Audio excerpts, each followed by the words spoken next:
Look at the camera. Greetings. I am Paul, and here we will talk about triggers. First of all, do you like my new hat and my neck thing? It's my new look. Going for something a little more fashionable. Not really. I just re-shaved my head yesterday, and it's cold. And this is a warm hat that covers my ears. Plus, it's negative temperatures, or has been over the weekend, so it's particularly cold. And I'm trying not to be cold. So let's talk about triggers. Triggers, then, when common to addiction recovery, is often told. I'm not speaking a different language. I'm just not speaking any language. Triggers are the people, places, and things, is how it's commonly referred to, that lead to your substance use or addiction behavior engagement. Now, people, places, and things represent pretty much everything that you are going to encounter in your environment. So what they're saying, I don't know that I'm part of that recovery community, but what the people who say that are saying is that in order to be able to stop your behaviors, we'll call them unwanted behaviors, part of the addiction process of behaviors, and in order to stop the unwanted behaviors, you need to become aware of what leads up to or causes, they might say, the addiction behavior. Now, causation is different than correlation, and I would say that a lot of this is correlation through conditioning. So if there's certain people that you often use with or buy from or sell to or engage somehow in your addiction patterns with, then when you see them, you will be triggered. Now, we'll take a time to identify what does trigger mean. Trigger is on a machine. It is a mechanism that causes action.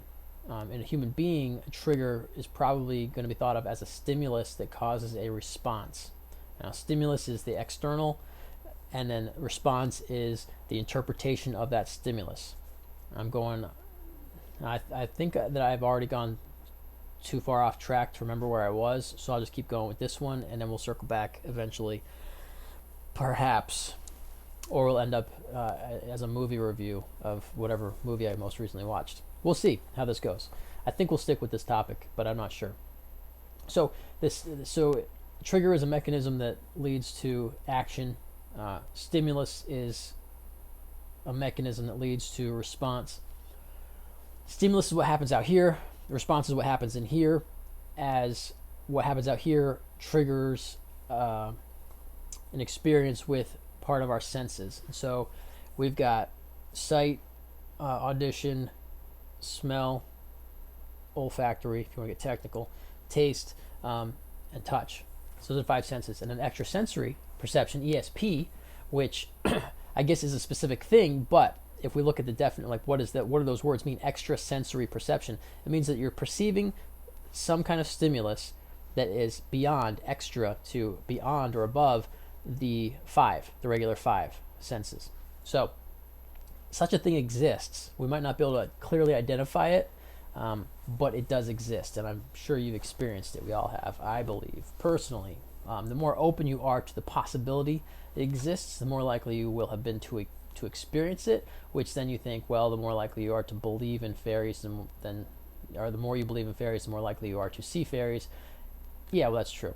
So maybe ESP doesn't exist, but I think it does. But it doesn't matter what I think.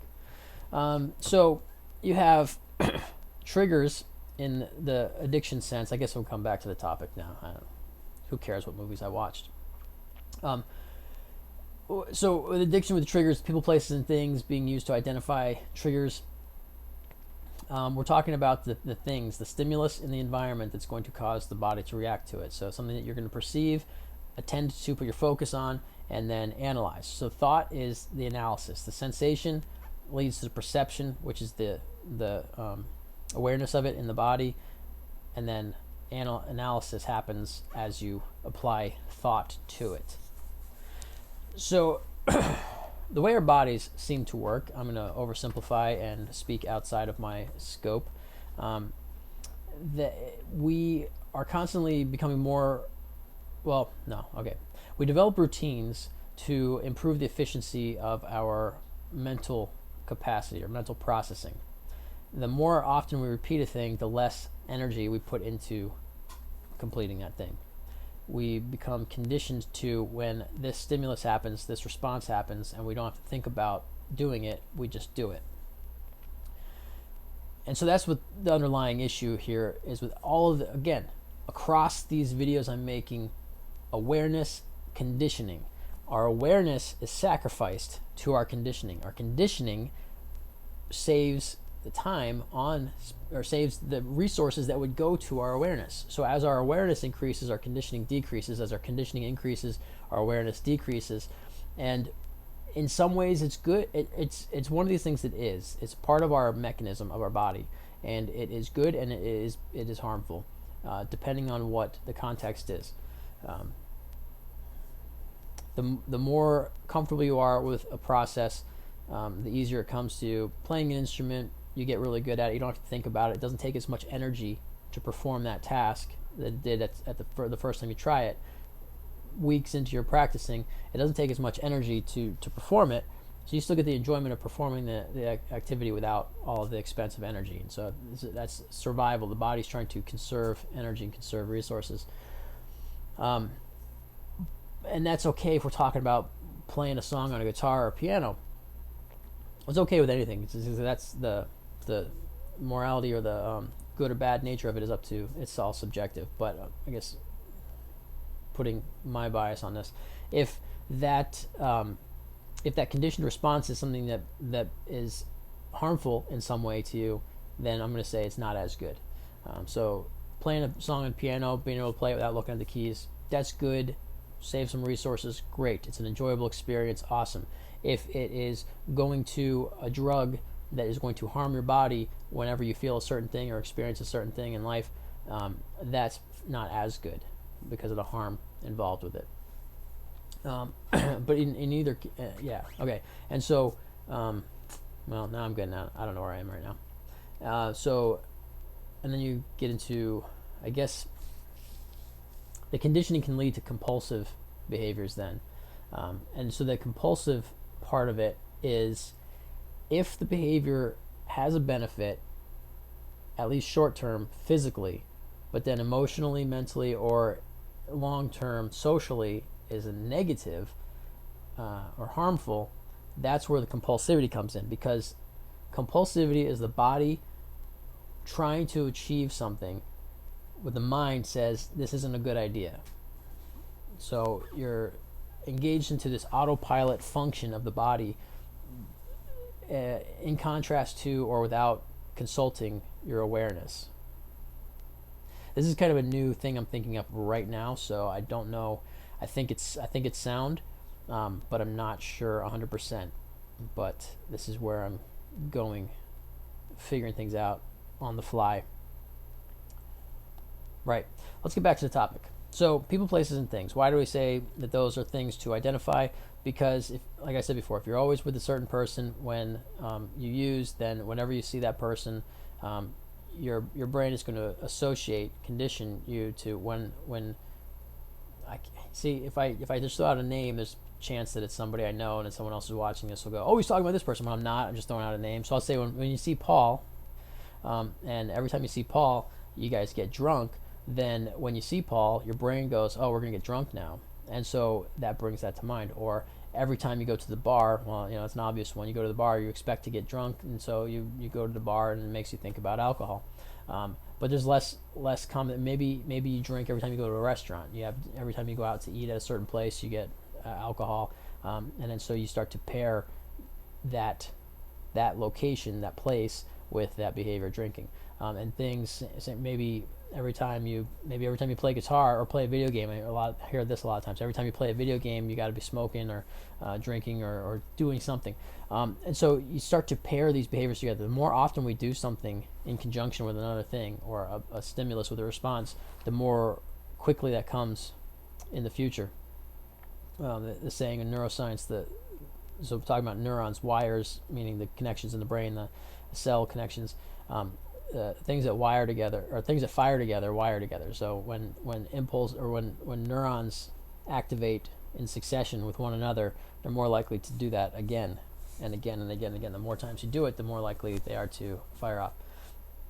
So identifying your triggers helps to identify your conditioning, and then you can break the conditioning by having the trigger happen without the response, without the conditioned response.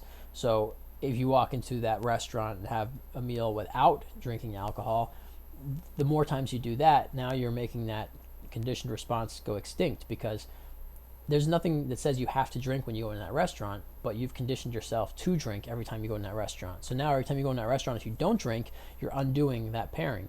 Now it might still be there in your mind, because the conditioning doesn't seem to go away for a lot of things that we can condition ourselves to, but it just becomes less prominent. And so now we've got a higher affinity for this new conditioning. And you can do the same thing with people and things, as well as the places. So that's the benefit to identifying what the people, places, and things in your life are that could potentially lead you into substance use. Now, I say the best, the benefit of doing this, of identifying these things, is that it increases your awareness. As you take the time to stop and think about, whenever I see this person, what do we usually do, or what am I likely to do? You can increase your awareness about it. Or if you increase your awareness about paying attention to, why am I doing the thing I'm doing right now, that would be the way that you can identify your triggers. So if you're thinking, why am I doing what I'm doing right now, and you happen to be with a friend, think, why am I with this person? What do we often do together? What do I want to do right now when I see this person? And so some of those kind of things. But again, it's just asking yourself questions, paying attention to how you think and how you feel. That's increasing your awareness. So identifying triggers can be useful. The people, places, and things can be useful in identifying your triggers, identifying things that stimulate you to respond with substance use. But you can also get there through just general awareness increasing. I don't know what I'm talking. I have no clue what I'm talking about. So if you feel like I'm rambling, I do too. Let's call it quits. That's good enough. Maybe it's not. I don't know. Did I say anything useful? Let me know if I did, or don't. That's fine too. I'll just keep doing it because I like it. I feel like I need to wrap it up and give you some powerful thing, but I'm looking at. I've made some notes, then I didn't follow them at all. I don't know. I guess with triggers, think of it as conditioning, and think of it as, the more often we experience a stimulus, the more likely we are to expect the response, and all of our sensory perception can lead to elements of this addiction behavior when we pair stimulus with a certain response. And so by breaking those things up, experiencing the stimulus without the response of use then can break that conditioning. Does that make sense? I hope so, because I don't know what you said. So I guess that's it. This video is long now, 13 minutes. It's too long. I don't know. I could probably still transfer this one. I guess I could sit here and do this for another minute and a half and still be able to, I think when it gets like 16 or 17 minutes, that's when I have trouble transferring it. But I don't have anything else to say. So that's it for this one, and sorry if it was confusing. I thought I had it clearer in my mind before I started talking. You know how that goes. I'll make another video tomorrow. Redemption. That's what we'll do. I'll redeem myself. Or not. It's all good. So if you've watched to this point, thank you for watching. And if you haven't watched to this point, thank you for watching. The intent is there, whether or not you hear it from me. Okay, bye.